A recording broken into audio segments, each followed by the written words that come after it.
Guarantee ವಿಚಾರದಲ್ಲಿ ಈಗ ಗೃಹ ಜ್ಯೋತಿದು ಏನೋ ಮರುಪರಿಶೀಲನೆ ಅರ್ಜಿ ಗಿರ್ಜಿ ಅಂತ ಶುರು ಮಾಡಿದ್ದಾರೆ. ಯಾತಕ್ಕೆ ಅದನ್ನೆಲ್ಲ ತಗೋತಾ ಇದ್ದಾರೆ ಅಂದರೆ ಬಹುಶಃ ಎಲ್ಲೋ ಅವರು ಮುಂದಿನ ಚುನಾವಣೆ 28ರ ಚುನಾವಣೆ ಅದಕ್ಕೆಲ್ಲ ಮಾಹಿತಿ ಬೇಕಲ್ಲ. ಆ ಮಾಹಿತಿ ಪಡೀಲಿಕ್ಕೂ ಸರ್ಕಾರದಿಂದ ಇರ್ತಕ್ಕಂಥ ಅಧಿಕಾರಿಗಳನ್ನು ಉಪಯೋಗ ಮಾಡ್ಕೊಂಡಿದ್ದಾರೆ. ಅದರಲ್ಲೂ ಖರ್ಚಾಗಬಾರ್ದು ಇವರಿಗೆ. ಏಕೆಂದರೆ ಇಲ್ಲೆಲ್ಲೋ ನಿಮ್ಮ ಸುಜಾತ ಥಿಯೇಟ್ರ್ ಎದುರುಗಡೆ ಯಾವುದೋ ಬಿಲ್ಡಿಂಗ್ನಲ್ಲಿ ಟಾಪ್ ಫ್ಲೋರ್ನಲ್ಲಿ ಮುಂದಿನ 28ರ ಚುನಾವಣೆ ಸ್ಟ್ರಾಟಜಿ ಮಾಡ್ತಾವ್ರಲ್ಲ, ಆ ಸ್ಟ್ರಾಟಜಿಗೆ ಇದು ಬೇಕಲ್ಲ, ಮಾಹಿತಿಗಳು, ಡೇಟಾ ಬೇಕಲ್ಲ. ಆ ಡೇಟಾಗೋಸ್ಕರವಾಗಿ ಗೃಹಲಕ್ಷ್ಮಿ ಆಯಿತು, ಈಗ ನಿಮ್ಮ ಗೃಹಜ್ಯೋತಿ ಯೋಜನೆಗೆ ಈಗ ಮನೆಗೆ ಜಾತಿಯಿಂದ ಹಿಡಿದು ಎಲ್ಲ ಸಮೀಕ್ಷೆಗಳು, ಆಮೇಲೆ ಎಲ್ಲ ಈಗ ಗೃಹಲಕ್ಷ್ಮಿಗೊಂದು ಫೋಟೋ ಅಂತೆ, SIRಗೊಂದು ಫೋಟೋ ಅಂತೆ, ಇನ್ನು ನಿಮ್ಮ ಗೃಹಜ್ಯೋತಿಗೊಂದು ಫೋಟೋ ಅಂತೆ, ಇನ್ನು ಅದು ಎಂಥದ್ದು ಇನ್ನೊಂದು ಇದೆಯಲ್ಲ ನಿಮ್ಮ ಬಸ್ಸಿಂದ ಏನದು ಶಕ್ತಿ ಅದಕ್ಕೂ ಬಹುಶಃ ಒಂದು ಫೋಟೋ. ಈ ಫೋಟೋಗೆ ಪಾಪ ಜನ ಎಷ್ಟು ಖರ್ಚು ಮಾಡಬೇಕು ದುಡ್ಡು. ಇದು ಈ ಸರ್ಕಾರದ ನಡವಳಿಕೆ ಏನಿದೆ ಅದ್ರ ಜೊತೆಗೆ ಈಗೇನೋ ಪಾಪ ಅನರ್ಹರ ಹೆಸರುಗಳನ್ನ ಡಿಲೀಟ್ ಮಾಡ್ತಾರಂತೆ.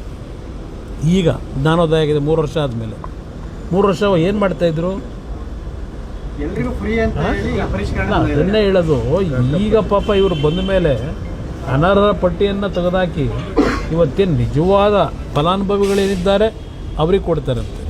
ಅದರಿಂದ ಇದೆಲ್ಲ ಏನು ನಡೀತಾ ಇದೆ ರಾಜ್ಯದಲ್ಲಿ, ಪತ್ರಿಕೆ ತೆಗೆದ್ರೆ ಹಲವಾರು ಪತ್ರಿಕೆಯಲ್ಲಿ ಇವತ್ತು ಬೆಂಗಳೂರು ನಗರದಲ್ಲಿ ಯಾವ್ಯಾವ ಭಾಗದಲ್ಲಿ ಇಂಥ ರೋಡು, ಇಂಥ ಕಾರ್ನರು ನೋಡಿ ಕಸ ಇಷ್ಟು ಬಿದ್ದಿದೆ ಅಂತೇಳಿ ಪ್ರತಿದಿನ ಫೋಟೋ ಹಾಕ್ತೀರಿ. ಇವತ್ತು ಈ ಕಾರಲ್ಲಿ ಬರಬೇಕಾದ್ರೆ ನೋಡ್ತಾ ಇದ್ದೆ ನಾನು, ಡೆಲ್ಲಿಯಿಂದ ಬಂದು ಪ್ರತಿನಿತ್ಯ ಫೋಟೋ ಹಾಕೊಂಡು ಕೂತವ್ರೆ ನಿಮ್ಮ ಮಾಧ್ಯಮ ಸ್ನೇಹಿತರು.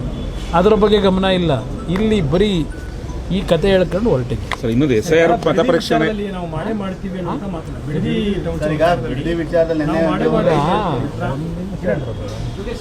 ಈಗ ನೆನ್ನೆ ರಾಮನಗರದಿಂದ ಆಯ್ತಲ್ಲ, ಬಿಡಿದಿದೆ ಅಲ್ವಾ, ರಾಮನಗರದಿಂದ ಒಂದು ಡೆಲಿಗೇಷನ್ ಬಂದಿದೆ.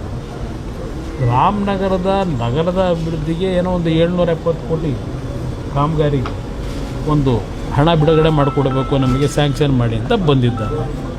ರಾಮನಗರದಿಂದ ಅದಕ್ಕೆ ಬಂದಂಥವ್ರಿಗೂ ಆ ರಾಮನಗರದ ಟೌನ್ ವಿಷಯದಲ್ಲಿ ಕೆಲವು ಸ್ಥಳೀಯ ಸದಸ್ಯರುಗಳೇನಿದ್ದಾರೆ, ಚುನಾಯಿತ ಸದಸ್ಯರು, ಆ ವಿಷಯಕ್ಕೆ ಬಂದಿದ್ದಾರೆ.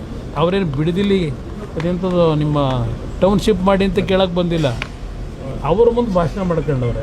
ಅವರು ಬಂದಿರೋದು ರಾಮನಗರ ಟೌನ್ನಲ್ಲಿ 770 ಕೋಟಿ ಕಾಮಗಾರಿಗೆ ಹಣ ಕೊಡಿ ಅಂತ ಬಂದವ್ರೆ. ಪಾಪ ಅವ್ರು ಹೇಳಿದ್ದಾರೆ, ನನಗೆ 4 ತಾಲೂಕು ನನಗೊಂದು, ಅಂದರೆ ಇವರೇನು ಕರ್ನಾಟಕ ರಾಜ್ಯದ ಮುಖ್ಯಮಂತ್ರಿನೋ ಬೆಂಗಳೂರು ದಕ್ಷಿಣ ಜಿಲ್ಲೆ ಮುಖ್ಯಮಂತ್ರಿನೋ, ಪಾಪ ಏನು ಕೆಲಸ ಆಗಿರಲಿಲ್ಲ ಅಂತ ಇವರು ಬರೋವರಿಗೆ ರಾಮನಗರ ಜಿಲ್ಲೆ ಒಳಗೆ. ನಾನು ರಾಮನಗರಕ್ಕೆ ಪಾದಾರ್ಪಣೆ ಆದಮೇಲೆ ಆ ಜಿಲ್ಲೆ ಹೇಗಿತ್ತು, ಒಂದು ಹಳ್ಳಿ ರಸ್ತೆ ಇರಲಿಲ್ಲ, ಹಲವಾರು ನಿದರ್ಶನ ಕೊಡಬಲ್ಲೆ.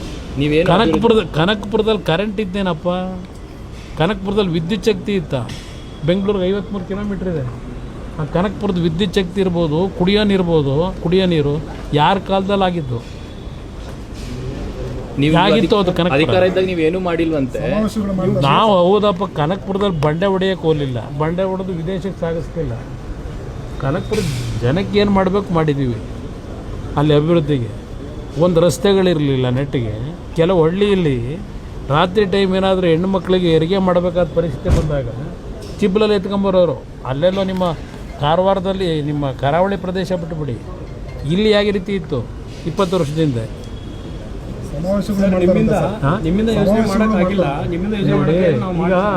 ಈಗ ಅದೇ ನಗು ಬಂದಿದ್ದಲ್ಲೇ, ನಾನು ಅದು ಮಾಡಬೇಕು ಅಂತ ಹೇಳಿ ಹೊರಟೆ ಅಂತ ಹೇಳ್ತಾರಲ್ಲ, ಅವ್ರು ಮಾಡೋಕ್ಕಾಗಲಿಲ್ಲ, ನಾನು ಮಾಡೋಕ್ಕೆ ಹೊರಟಿದ್ದೀನಿ ಅಂತ. ನಾನು ಮಾಡೋಕ್ಕೆ ಹೊರಟಿದ್ದಾಗ ವಿಧಾನಸಭೆ ಕಲಾಪದಲ್ಲಿ ವಿರೋಧ ಮಾಡಿದ್ದಾರೆ ಯಾರು, ಇದಾಗಬಾರ್ದು ಅಂತ ಹೇಳಿದ್ದಾರೆ ಯಾರು.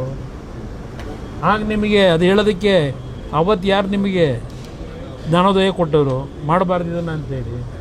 ಈಗ ಮಾಡಿ ಅಂತೇಳಿ ಯಾರು ಜ್ಞಾನೋದಯ ಕೊಟ್ಟವರು ಕೇಳ್ತಕ್ಕಂಥದ್ದು ನಾನು ಇವರಿಗೆ. ಎಲ್ಲಿ ಅಲ್ಲಿ ಯಾರು ಒಪ್ಕೊಂಡಿದ್ದಾರೆ ಜಮೀನು ಕೊಡೋದಕ್ಕೆ, ಯಾರು ಕೊಟ್ಟವ್ರು ಹೇಳಿ. 4,500 ಜನ ಅರ್ಜಿ ಹಾಕಿದವ್ರು ಇನ್ನೂ ಉತ್ತರ ಕೊಡಲಿಲ್ಲ. ಇವರು ವಿರೋಧ ಮಾಡಿ ಅರ್ಜಿ ಹಾಕಿದವ್ರಿಗೆ ಉತ್ತರ ಕೊಟ್ಟಿಲ್ಲ ಇವರು. ಇದು ಕತೆ ಹೇಳ್ಕೊಂಡು ಹೊರಟಿದ್ದಾರೆ. ಕಾನೂನು ವ್ಯಾಪ್ತಿ ಒಳಗೆ ಈಗ ನಾನು ಇವತ್ತು ರೈತರುಗಳು ಕಾನೂನು ವ್ಯಾಪ್ತಿಯಲ್ಲಿ ಹೋರಾಟ ಮಾಡಬೇಕು ಅಂತ ಇದ್ದಾರೆ, ನ್ಯಾಯಾಲಯಕ್ಕೆ ಹೋಗಬೇಕು ಅಂತ ಇದ್ದಾರೆ. ಈಗ ಇವ್ರಿಗೆ ಯಾಕೆ ಜ್ಞಾನೋದಯ ಆಯಿತು? ಒಂದು ಇವ್ರಿಗೆ ಹೇಳೋದು, ಯಾವಾಗ ಆಗಸ್ಟ್ 1ನೇ ತಾರೀಕು ನಾನು ಉತ್ತರ ಕೊಟ್ಟಿದ್ದೀನಿ ಅಸೆಂಬ್ಲಿ ಒಳಗೆ, ದಯವಿಟ್ಟು ಜನತೆ ಮುಂದೆ ಇಡೀ ರಾಜ್ಯ ಜನತೆ ಮುಂದೆ. ಆಗಸ್ಟ್ 1ನೇ ತಾರೀಕು ಇವರುಗಳ ಒಂದು ವಿರೋಧ ಏನಿತ್ತು, ಬೆಂಗಳೂರು ಸುತ್ತಮುತ್ತ ಈ ನಂದಗುಡಿ ಯಾವ್ಯಾವುದೋ ಏರಿಯಾ ಹೇಳಿ ಚರ್ಚೆ ಮಾಡಿದಲ್ಲ SEZ ಬಗ್ಗೆ, ಅವತ್ತು ಇದು ಆಗಬಾರ್ದು ಅಂತ ಹೇಳಿದ್ರಲ್ಲ ಪ್ರಾಜೆಕ್ಟು. ಎಸ್, ನಾನು ಆಗಸ್ಟ್ 1 ವಿಧಾನಸಭೆಯಲ್ಲಿ ಬಿಡದಿ ಟೌನ್ಶಿಪ್ಪನ್ನು ಮಾಡ್ತಕ್ಕಂಥದ್ದನ್ನು ಕೆಲಸ ನಿಲ್ಲಿಸ್ತೀವಿ ಅಂದೆ. ಟೌನ್ಶಿಪ್ ಮಾಡಲ್ಲ ಅಂದೆ. ಆಗಸ್ಟ್ 15ನೇ ತಾರೀಕು 2007 ಸ್ವಾತಂತ್ರ್ಯ ದಿನಾಚರಣೆ, ಅವತ್ತು ನಾನು ಏನು ಭಾಷಣ ಮಾಡಿದ್ದೇನೆ ಸ್ವಾತಂತ್ರ್ಯ ದಿನಾಚರಣೆ ದಿವಸ ಮಾಣಿಕ್ ಶಾ ಗ್ರೌಂಡ್ನಲ್ಲಿ ತೆಗೆದು ನೋಡಿ. ಈ ಒಂದು ಬಿಡದಿ ಟೌನ್ಶಿಪ್ಗೆ ಇವರೇನು ವಿರೋಧ ಮಾಡಿದ್ರು, ನಂದಗುಡಿ ಟೌನ್ಶಿಪ್ಗೆ ಏನು ವಿರೋಧ ಮಾಡಿದ್ರು, ನಾನು ಆಗಸ್ಟ್ 15ನೇ ತಾರೀಕಿನ ಸ್ವಾತಂತ್ರ್ಯ ದಿನಾಚರಣೆ ಭಾಷಣದಲ್ಲಿ ವಿಶ್ವೇಶ್ವರಯ್ಯ ಬಡಾವಣೆ, ಶಿವರಾಮ್ ಕಾರಂತ್ ಬಡಾವಣೆ, ಕೆಂಪೇಗೌಡ ಬಡಾವಣೆ, ದೇವರಾಜ ಅರಸು ಬಡಾವಣೆ, ಹೀಗೆ 5 ಬಡಾವಣೆಗಳ ನಿರ್ಮಾಣ ಆಗಬೇಕು ಅಂತ ಹೇಳಿ BDAಯಿಂದ ಕಾರ್ಯಕ್ರಮವನ್ನು ರೂಪಿಸ್ತಕ್ಕಂಥದ್ದಕ್ಕೆ ಘೋಷಣೆ ಮಾಡಿದ್ದೇನೆ. ಆ ಕಾರ್ಯಕ್ರಮಕ್ಕೆ ಚಾಲನೆ ಕೊಟ್ಟವನೇ ನಾನು 5 ಬಡಾವಣೆಗಳಿಗೆ. ಇವತ್ತು SM ಕೃಷ್ಣ ಅವ್ರದ್ದು ಏನೋ ಫಸ್ಟ್ ಟೈಮ್ ಮಾಡಿದ್ದೀವಿ, ಯಾರು ಮಾಡದೇ ಇರೋದು ಅಂತ ಹೇಳ್ತಾವ್ರಲ್ಲ, ಇವಕ್ಕೆಲ್ಲ ತೀರ್ಮಾನ ಕೊಟ್ಟವನು ಇದೇ ಕುಮಾರಸ್ವಾಮಿ. 20 ವರ್ಷ ಆಯಿತು, ಇನ್ನೂ ಸೈಟ್ ಹಂಚಿದ್ದೀರಾ, 20 ವರ್ಷ ಆಗಿದೆಯಲ್ಲ. ಶಿವರಾಮ್ ಕಾರಂತ್ ಬಡಾವಣೆಯಲ್ಲಿ ಸರಿಯಾಗಿ ಕೊಡಲಿಲ್ಲ, ವಿಶ್ವೇಶ್ವರಯ್ಯ ಬಡಾವಣೆಯಲ್ಲಿಲ್ಲ, ಅರ್ಕಾವತಿ ಬುಡಿ ಮುಂಡಾಯಿಸ್ಬಿಟ್ಟು ಅರ್ಕಾವತಿ ಅವ್ರನ್ನೆಲ್ಲ ಪಾತ್ರೆ ತೊಳೆ ಕಳಿಸಿ ಅಲ್ಲಿ ಜಮೀನು ಓನರ್ಗಳನ್ನ ಅಲ್ಲೆಲ್ಲ ಯಾರ್ಯಾರು ಬೇಕೋ ಮಾಡ್ಕೊಂಡ್ರು ರೀಡೋ ಹೇಳಿ. ಈಗ ಡಿನೋಟಿಫಿಕೇಷನ್ ಕುಮಾರಸ್ವಾಮಿ ಮಾಡಲಿಲ್ಲ, ನಾನು ಮಾಡ್ತೀನಿ ಅಂತ ಅವ್ರೆ. ಅದು ಏನು ಮಾತಾಡ್ತಾರೋ ಏನೋ ದೇವರೇ ಕಾಪಾಡೋದು. ಆಗ ಹೇಳ್ತಾರೆ ಡಿನೋಟಿಫಿಕೇಷನ್ ಮಾಡಿ ನಾನು ಜೈಲಿಗೆ ಹೋಗಲ್ಲ ಅಂತಾರೆ. ಈಗ ಡಿನೋಟಿಫಿಕೇಷನ್ ನಾನು ಮಾಡ್ತಾಯಿದ್ದೀನಿ ಅಂತ ನೆನ್ನೆ ಹೇಳ್ತಾರೆ. ನೋಡಿದೆ ಟಿ ವಿಲಿ ಭಾಷಣ ಮಾಡ್ತಾ ಇದ್ದು. ಅದು ಏನು ಮಾತಾಡ್ತಾರೋ ಅದು ಏನೋ, ಅದು ಎಲ್ಲೆಲ್ಲಿ ಜ್ಞಾನ ಇರ್ತದೋ ದೇವರೇ ಕಾಪಾಡ್ತಾರೆ. ಸರ್, ಈಗ ಹಾಸನ KIDBಲು ಸೈಟ್ ಕೊಟ್ಟಿಲ್ಲ, ರೈತರಿಗೆ ಕೊಟ್ಟಿಲ್ಲ ಅಂತ ಹಾಸನ ರೈತರು ಹಾಸನಕ್ಕೆ ಹೋದಲ್ಲ ಬ್ರದರ್. ಮೊನ್ನೆ ಯಾವುದೋ ಹೇಮಾವತಿ ಕೆನಾಲ್ದು, ಅದು ಯಾವುದೋ ಕೇರ್ಪೇಟೆನಲ್ಲಿ ದುಡ್ಡು ಕೊಟ್ಟಿಲ್ಲ ಅಂತ ಹೇಳಿ ಇದೆಲ್ಲ ಇದು ನಿಮ್ಮ ನೀರಾವರಿ ಇಲಾಖೆ ಟೇಬಲ್ಲು ಕುರ್ಚಿ ಎಲ್ಲ ಎತ್ಕೊಂಡು ಹೋಗಿದ್ದು ನೀವೇ ತೋರಿಸ್ತಾ ಇದ್ದೀರಿ ಈಗ 1 ವಾರದಿಂದ. ಹಾಸನದಲ್ಲಿ ಅಲ್ಲಿ ಯಾವ ಒಂದು ಟೌನ್ ಇದು IITಗೆ ಅಂತೇಳಿ ಜಾಗ ಅಕ್ವೈರ್ ಮಾಡಿದ್ರು. ಅವತ್ತು ಇದ್ದಂಥ ರೇಟು 2 ಲಕ್ಷವೋ 3 ಲಕ್ಷ ರೂಪಾಯಿ ಇತ್ತು ಅಲ್ಲಿ ಇದ್ದಂಥ ಬೆಲೆ, ಅವತ್ತಿನ ಭೂಮಿ ಬೆಲೆ. ಆ ಸಂದರ್ಭದಲ್ಲಿ 25 ಲಕ್ಷ ರೂಪಾಯಿಗಳನ್ನು ಕೊಟ್ಟಿದ್ದೇವೆ.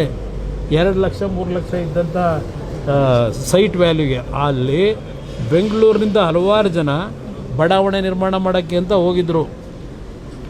ಅಲ್ಲಾಗಲೇ ಅಲ್ಲಿ ಒಂದು IIT ಒಂದು ಮಕ್ಕಳಿಗೆ ವಿದ್ಯೆ ಕಲಿಸ್ತಕ್ಕಂಥ ದೃಷ್ಟಿಯಿಂದ IITಗೆ ಅಂತೇಳಿ ಅಕ್ವಿಸೇಷನ್ ಮಾಡಿದರು.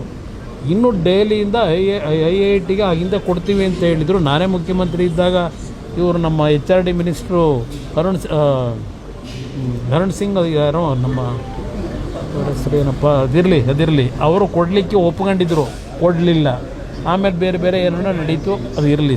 ಅಲ್ಲಿ ಏನಿದೆ, ಯಾರು ರೈತರಿಗೆ ದುಡ್ಡು ಬಂದಿಲ್ಲ, ದುಡ್ಡು ಕೊಡೋದಕ್ಕೆ ನಮ್ಮದೇನು ಅಬ್ಜೆಕ್ಷನ್ ಇಲ್ಲ. ದುಡ್ಡು ಕೊಡದೇ ಇರತಕ್ಕಂಥದ್ದಕ್ಕೆ ಈಗ ಕೆಲವರು ಕೋರ್ಟ್ಗೆ ಹೋಗಿದ್ರು, ಅದು ಕೆಲವು ಸಮಸ್ಯೆಗಳಾಗಿರ್ಬೋದು. ಸರಿಪಡಿಸ್ಕೊಟ್ರೆ ಅಭಿನಂದಿಸೋಣ, ಅದೇನು ತೊಂದರೆ ಇಲ್ಲ, ರಾಜಕೀಯ ಏನಿಲ್ಲ. ಅದು ಯಾರು ಏನು ಅವ್ರ ಪರ್ಮಿಷನ್ ತಗೋಣ ಜಿಲ್ಲೆ ಬಿಟ್ಟು ಹೋಗ್ಬೇಕಾ? ನಮಗೂ 80,000 ಓಟ್ ಹಾಕವ್ರಲ್ಲಿ. ರಾಮನಗರದಲ್ಲಿ 80,000 ಹಾಕವ್ರೆ, ಮಾಗಡಿಲಿ 80,000 ಓಟ್ ಹಾಕವ್ರೆ. ಎಲ್ಲಿಂದ ಮೊನ್ನೆ ಈಗ ಆಗಿದ್ದರೆ ಮೊನ್ನೆ ಪಾರ್ಲಿಮೆಂಟ್ ಚುನಾವಣೆ ಆಯಿತು, ಅವ್ರ ತಮ್ಮನ ಮನೆಗೆ ಕಳಿಸೋದ್ರಲ್ಲ, ಹಂಗಿರ ಕನಕಪುರ ಬಿಟ್ಟೋಯ್ತವ್ರ. ಕನಕಪುರದಲ್ಲೇ ಎಲ್ಲ ಹಾಕೊಂಡು ಗುಡ್ಡೆ ಹಾಕೊಂಡು ಕೂತಿಲ್ವ, ಏನೇನು ಮಾಡಬೇಕು ಅಂತ ಹೇಳಿ. ಇದೆಲ್ಲ ಚರ್ಚೆ ಇವತ್ತು ಚಕ್ರ ತಿರುಗ್ತಾ ಇರ್ತದೆ. ಮೇಲಿದ್ದಾನೆ ಕೆಳಗೆ ಬರ್ತಾನೆ, ಕೆಳಗಿದ್ದಾನೆ ಮೇಲೆ ಹೋಗ್ತಾನೆ. ಇದನ್ನು ಹೇಳ್ಕೊಂಡು ನಾನೇ ಇದು ಬಿಡ್ತೀನಿ ಪರ್ಮನೆಂಟ್ ಆಗಿ ಅಂದರೆ ಅದು ಆಗ. ಸರ್, ಕೇಸ್ ವಾಪಸ್ ತೊಗೊಂಡಿದೆ ಸರ್, ಹೈಕೋರ್ಟ್ ಅದಕ್ಕೆ ಸ್ಟೇ ಕೊಟ್ಟಿದೆ. ದರ್ಗಾ ಗಲಾಟೆದು ವಾಪಸ್ ತೊಗೊಂಡಿದ್ದು ಕ್ಯಾಬಿನೆಟ್ನಲ್ಲಿ, ಅದು ಹೈಕೋರ್ಟ್ ಈಗ ಸ್ಟೇ ಕೊಟ್ಟಿದೆ. ವಿಜಯಪುರದಲ್ಲಿ ಆಗಿತ್ತಲ್ಲ ಸರ್ ಗಲಾಟೆದು, ಈ ಕೇಸೆಲ್ಲ ವಾಪಸ್ ತೊಗೊಂಡಿದ್ರು. ಇಲ್ಲ, ಅದಕ್ಕೆ ನನಗೆ ಗೊತ್ತಿಲ್ಲ, ಅದು ಬರೋದಪ್ಪ, ಅದ್ರ ಬಗ್ಗೆ ವಿಷಯ ಗೊತ್ತಿಲ್ಲ, ತಿಳಿದ್ಬಿಟ್ಟು. ಅದರಿಂದ ಮುಖ್ಯಮಂತ್ರಿಗೆ ನಾನು ಹೇಳ್ತಕ್ಕಂಥದ್ದು, ಯಾವುದೇ ಕಾರಣಕ್ಕೂ ಚರ್ಚೆ ಮಾಡಿ. ನನಗೆ ಸುಮ್ಮನೆ ನಾನು ಮಾಧ್ಯಮದ ಮುಂದೆ ಪದೇ ಬರ್ತಕ್ಕಂಥದ್ದಕ್ಕೆ ನೀವೇ ಅವಕಾಶ ಕೊಟ್ಟರೆ ನಾನೇನು ಮಾಡಲಿ? ಒಂದು ಕಡೆ ಹೇಳ್ತಾರೆ ಅಯ್ಯೋ ನಮ್ಮನೊಬ್ಬ ಮುಖ್ಯಮಂತ್ರಿ ಅವರೇ, ನಮ್ಮನೊಬ್ಬರು ಮುಖ್ಯಮಂತ್ರಿ ಯಾಕೆ ಜಗಳ ಆಡ್ಕೋಬೇಕು, ಬಿಟ್ಬಿಡ್ಬೇಕು, ಅದೇನು ಹೊಡಿತಾರೋ ಮಾಡ್ತಾರೋ ಲೂಟಿ ಮಾಡ್ತಾರೋ ಬಿಟ್ಬಿಡ್ಲಿ, ಯಾತಿ ಕುಮಾರಸ್ವಾಮಿ ಮಾತಾಡ್ತಾರೆ ಅದಂತೂ ಕೈ ಕೈ ಕೈ ಸಿಕ್ಕತ್ತಾರಂತಲ್ಲ, ಎಲ್ಲ ಕೂದಲೆಲ್ಲ ಉದುರೋಗೈತಂತಲ್ಲ, ಇವ್ರದ್ದು ಕತೆ ಹೇಳ್ತಾರಲ್ಲ, ಅಕ್ಬರ್ ಬೀರ್ಬಲ್ ಕತೆ. ಇದು ಅದೆಲ್ಲ ಬಿಟ್ಟು ಕೆಲಸ ಏನು ಮಾಡಬೇಕು ಮಾಡಿ. ನಾನು ಮೊನ್ನೆನೂ ಹೇಳಿದ್ದೀನಿ, ಒಳ್ಳೆ ಕೆಲಸ ಮಾಡಿದ್ರೆ ಅಭಿನಂದಿಸೋಣ, ಲೂಟಿ ಹೊಡೆಯೋ ಕೆಲಸ ಮಾಡಿದ್ರೆ ನಾನು ಬಾಯಿ ಮುಚ್ಕೊಂಡಿರ್ಬೇಕಾ? ನಾನು ನಾಡಿನ ಜನತೆಗೆ ಹೇಳ್ತೀನಿ, ಅದು ಜಾತಿಯಲ್ಲಿ ಹೇಳಲ್ಲ, ನಾನು ಒಕ್ಕಲಿಗರು ಇನ್ನೊಂದು ಅಂತ ಹೇಳಲ್ಲ, ಈಗೇನೋ ಶುರು ಮಾಡೋರಲ್ಲ, ಅದೆಂಥದ್ದು ಅದು ಇವ್ರದ್ದೆಲ್ಲ ನಾಟಕ. ನಾನು ಎಂದೂ ಸಹ ಜಾತಿಯ ಹೆಸರನ್ನ ರಾಜಕಾರಣ ಮಾಡಿಲ್ಲ. ನಾನು ರಾಜಕೀಯಕ್ಕೆ ಬಂದ ದಿವಸದಿಂದ ನಾನು ಮನೆ ಹತ್ರ ಬರ್ತಕ್ಕಂಥವ್ರು ಯಾವ ಜಾತಿ ಅಂತ ಕೇಳಲ್ಲ. ಅವ್ರ ಕಷ್ಟ ಸುಖಗಳು ಈ ಸರ್ಕಾರ ಮಾಡದೇ ಇದ್ದರು, ಅವ್ರ ಸಂಕಷ್ಟಕ್ಕೆ ಇವತ್ತು ಸಹಾಯ ಮಾಡಿರ್ತಕ್ಕಂಥವ್ನು ನಾನು ಎಂದೂ ಸಹ ಜಾತಿ ರಾಜಕೀಯ ಮಾಡಿದವನಲ್ಲ. ಇದನ್ನು ಯಾತಕ್ಕೆ ಪದೇ ಪದೇ ಹೇಳ್ತೀರಿ? ಈಗ ನೀವು ಯಾತಕ್ಕೆ ಜಾತಿ ರಾಜಕೀಯ ಒಂದು ಕಡೆ ಹೇಳ್ತೀರಿ, ನೀವೇ ಇದೆಂಥದ್ದು ಈಗ ಗೃಹ ಜ್ಯೋತಿ ಅದಕ್ಕೆಲ್ಲ ಜಾತಿ ಯಾಕೆ ಕೇಳ್ತಾ ಇದ್ದೀರಿ? ಯಾವ ಕಾರಣಕ್ಕೆ ಕೇಳ್ತಾ ಇದ್ದೀರಿ? ಜಾತಿ ಹಾಕ್ಬೇಕು ನಿಮಗೆ? ಹಿಂದೂ ಅಂತ ಹಾಕೋರು ಸಾಕಲ್ವಾ? ನಾವು ಪಾಸ್ಪೋರ್ಟಿಗೆ ಮಾಡಿಸ್ಬೇಕಾದ್ರೆ ಜಾತಿ ಒಕ್ಕಲಿಗ ಅಂತ ಹಾಕ್ತೀವ, ಪಾಸ್ಪೋರ್ಟಿಗೆ ಹಿಂದೂ ಅಂತ ಕೇಳ್ತಾರೆ, ನ್ಯಾಷನಾಲಿಟಿ ಕೇಳ್ತಾರೆ. ಇವರು ಜಾತಿ ಯಾವುದು ಇದೆಲ್ಲ ಏನಕ್ಕೆ ಕಾರಣಕ್ಕೆ ಕೇಳ್ತಾವ್ರೆ? ಅಲ್ಲಿ ಕೂರ್ಸ್ಕೊಂಡು ಮಾಡ್ತಾವ್ರಲ್ಲ, ಅಲ್ಲಿ ನೆಕ್ಸ್ಟ್ 28ಗೆ ಹೆಂಗೆ ಹೊಡಿಬೇಕು ಅಂತೇಳಿ ರಾಜ ಅದಕ್ಕೆ ಮಾಡೋದಕ್ಕೆ ಬೆಲೆ ಕೇಳ್ತಾವ್ರ. ಜನ ಅರ್ಥ ಮಾಡ್ಕೊಳ್ಳಿ, ಇವರಂಥ ಬೋಗಸ್ಸು ಇನ್ನೊಬ್ರು ಸಿಗೋಕ್ಕೆ ಸಾಧ್ಯ ಇಲ್ಲ. ಈಗ ಅದೆಂಥದ್ದು ಮತ್ತೆ KSRTCದು ಬೆಲೆ ಜಾಸ್ತಿ ಮಾಡ್ತಾರೆ, ಟಿಕೆಟ್ ಬೆಲೆ ಈಗೆಲ್ಲ ಇಳೀತದಲ್ಲ ಇನ್ನೊಂದು ವಾರ. ಈಗಾಗಲೇ ಎಲ್ಲ ಇದು LPGಗೆ ದರ ಇಳಿಸಿದ್ರು, ಈಗ ಪೆಟ್ರೋಲ್ದು ದರ ಇಳೀತದೆ. ಇದಕ್ಕೆ ನೀವು ಇಳಿಸ್ಬೇಕೋ ಏರಿಸ್ಬೇಕೋ? ನೀವು ಚರ್ಚೆ ಮಾಡೋಣ ಬನ್ನಿ.